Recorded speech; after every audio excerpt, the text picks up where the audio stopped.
Welcome back once again to shed more light on the escalation over the military confrontation between the U.S., Israel and Iran. Very delighted to be having with us over the phone Dr. Mohamed Ezaby, Professor of International Relations. Good afternoon, Dr. Ezaby. Hello? Hello? Good afternoon, Dr. Ezaby. Good afternoon to you. How are you doing? So how have there were mixed reactions or almost unified reactions to this war between the U.S., Israel and Iran. The U.S. have initiated this war suddenly amidst negotiations on the table. The next day after the negotiations, U.S. hit Iran. And there were almost unified reactions amongst the countries in the region. And still though, they continued to hit Iran, and that's why Iran had to retaliate. So how do you assess the situation? Well, always Donald Trump wanted to accuse what he wants on any country, like what happened in Venezuela. He wanted to kill the government system in Iran. He wanted to delayed the first government system of Islamic government. He wants someone who makes cooperation between Israel and the United States with Iran. So he put some conditions that Iran must accept to make a negotiations with Iran. But in my point of view, why Iran accepted these conditions? Up till now, he made a destruction in Israel. He hit all military steps for the United States. So many things are achieved by Iran. But anyway, I think also that United States will accept this war, will win this thing. Right. So with the escalation and the expansion of bombardment, expanding to different, of course in retaliation and for other reasons, there is an expansion of bombardment that have reached the Gulf area and the Gulf countries. And then Iran then issued statement today that they're not going to target the Gulf countries unless they received any strikes from the Gulf countries. How do you assess that last statement that came by the Iranian side? And do you think that was something, a point, and a good point on the Iranian side? Well, anyway, I said before that Iran made a fatal strategic mistake by hitting the Gulf countries. They need to sympathize of Arab countries with Iran, especially many Arab countries have some solutions, some pressures on United States, especially like Saudi Arabia. By economy, they can force the United States to conduct campaign on Iran, but by hitting Gulf countries, Iran lost any kind of sympathy from Arab countries. I think that by hitting the Emirates and the United States, I think they have a right to put Iran to, because Iran make many destructions in these Arab countries. And anyway, if we move to the question of the U.S.-Israel campaign, the war which entered the second week was a significant escalation and airstrike by the United States and Israel against Iranian targets. This strike focused on ballistic missile infrastructure in military bases and the strategic facilities and settled Dr. Saddam, Fahan, and the government said. Recent reports indicate that dozens of Israel fighters gets participated in new waves of attack, while Washington signaled that even Israel bombing would follow. So what is happening on Iran now, on the side of Iran now, most of them is by Israel, not by United States. So that act of or decision taken by the United States and Israel to strike Iran one morning, was it a little bit speedy? There was a miscalculation on the side of the United States. They thought that it could be an easy scenario like Venezuela or like Iraq. Striking a country, attaining or saying that they possess nuclear weapons, they have nuclear activities. Remember what happened with George W. Bush Jr. back then in Iraq, striking Iraq without any reports from the International Atomic Energy Agency or an approval from the United Nations or even an approval from the Congress. A repeated scenario was taken by Donald Trump in 2026. But then Iran is not like Iraq and Iran is not like Venezuela. They found it a little bit more hefty and difficult because of the Iran is a big country that has history, and there are, a different system that could not be easily be brought down. So what's your assessment of the situation now with the United States? United States, as I said, they want to change the government system in Iran. They think it's easy like Venezuela, but not easy like Venezuela. They need more time, especially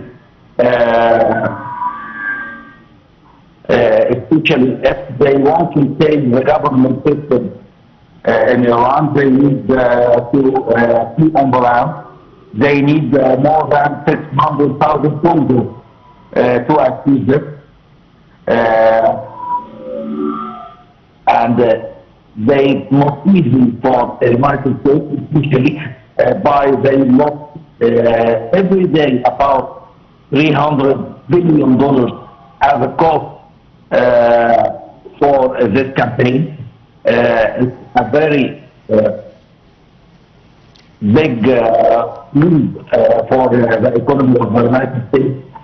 So it's not easy to achieve for what they aim to. Who insisted to change the government system of Iran is Israel, not the United States. But they started the campaign and they're trying to then United States supported them in what they want. Right. So also assessing the situation of the thing is that when they asked Spain to, after their bases, their army bases, the U.S. army bases was hit, all of them entirely in the Gulf area, in different Gulf countries, and that was from the first day. And then they asked Spain and some countries to probably erect some other or place some bases for them, and Spain refused, some European countries refused, and then Trump threatened them. So the European Union then announced or offered to protect Spain in case there is any threat. Now there is a wave of sympathize with the situation against the U.S., especially that they initiated something at the wrong time, made a very wrong assessment of the situation of ending the military confrontation according to their own terms, which did not end like that. And at the same time, there are other countries who might be really targeted, or their business or their interests targeted, like China, because of the closing of the Hormuz Strait.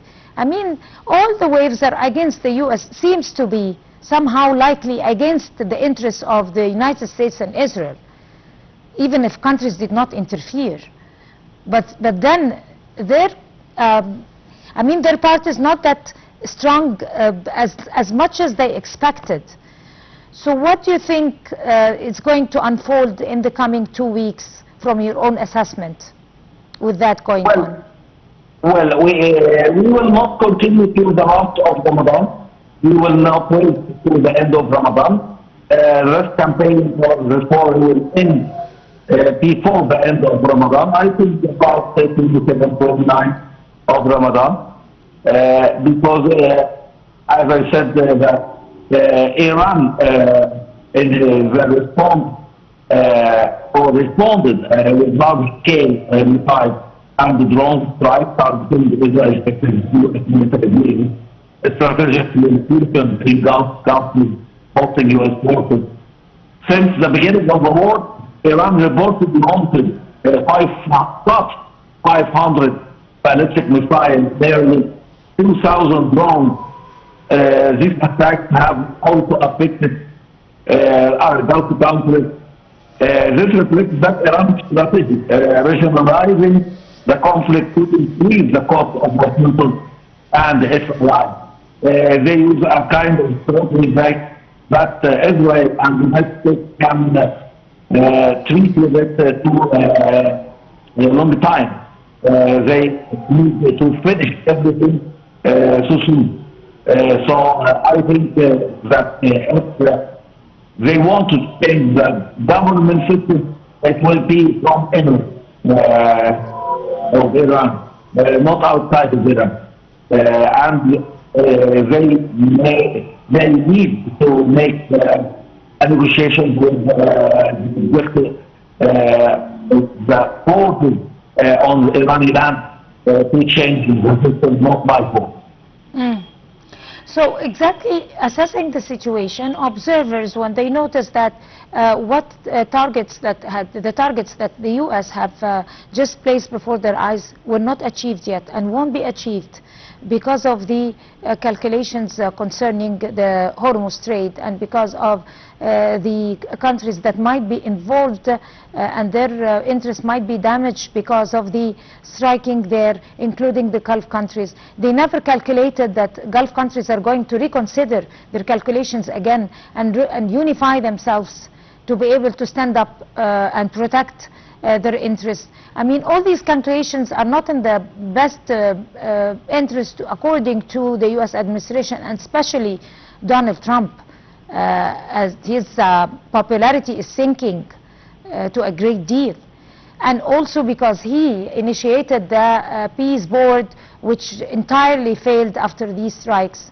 So how do you assess Trump's situation now, and what could be the best step that he could take to probably correct this situation? Well, Donald Trump always used a very high power peak till he reached to what he wants. He used a lot of pressure to gain more things. So what he said yesterday about the conditions that he wants Iran to accept is not the real situation. But he wants to end the war so soon. So he put very huge conditions. So if Iran accepts half of them, he will accept and end this war. Always like he was on the tax with China. He raised the tax to 125%. Now it's back to normal. So it's always the strategy of Donald Trump. He used a piece of agreed conditions to gain what he wants, even half or quarter of what he wants. Right. The Economic analysts have estimated that the implications of this particular war is going to extend for years and years. Some countries have developed or have effected development and have achieved growth, economic growth that they have been working on it for years. And they say that this is going to will come to a halt, especially after suspending the airspace, after obstructing or stopping for quite a while the Hormuz Strait. And all those incidents, these are not going to be like something that will just pass by, a normal incident. It will continue for years. Do you agree with that or no? It will not continue for years. Iran succeeded to damage the infrastructure across several, the United States succeeded to damage the infrastructure across several Iranian cities. But the missile strike inside Israel causing casualties and global destruction. So economically, the conflict is affecting global markets, not only the countries involved in war, or the countries around Iran, like Gulf countries. Especially that oil prices rising above $90 per barrel, maritime disruption and the Strait of Hormuz, a key global energy route. But what happened to the force of Gulf countries not need many years to be back to war. Everything is under control and it don't come. But in Iran, they need years to go back like before the war. Right. Also, observers say that the suspension of the Hormuz Strait, the temporary suspension of Hormuz Straits, the suspension of the airspace, and suspension or the threats that are looming around the maritime activities in the region, especially at the Red Sea, Bab el-Mandab and all that, this has a great implication, a grave implication over many countries, including China. However, they say that the United States won't be affected because they are the biggest gas exporter. Do you think that that could be resuming or continuing rather instead of resuming, continuing for a long time, or there are going to be some reactions or intervention from other countries? Well, we must know that the real situation that the United States can prevent Iran to close Hormuz Strait too easily. But the United States is Iran to do this, to give an image for overall that Iran is responsible for raising the oil more over than $90 per barrel. But Hormuz, United States can open it so easy if we look about the military weapons, marine weapons for the United States compared to Iran weapons, no way to compare. If United States to open marine and Hormuz Strait, it will be open too easy. Like the United States, what have done in the Gulf countries, they closed the air defense system to make the Gulf countries be involved in the war. So always the United States made things to give reflection to any other thing they want. Right. Of course, Dr. Mohamed Ezaby, Professor of International Relations, would like to thank you so much talking to Cairo Local Time. And now it's the Ministry of Social Solidarity. 15,000 meals distributed to residents of developed area as part of ongoing efforts to support vulnerable families. More than 15,000 meals were distributed to support residents of developed urban areas. And we have more details coming up in the following report. In line with political leadership directives, the Ministry of Social Solidarity continues its development and welfare programs to support residents of developed urban areas. The state sanctioned alternatives to informal settlements. As part of ongoing efforts to support vulnerable families, more than 15,000 meals were distributed to residents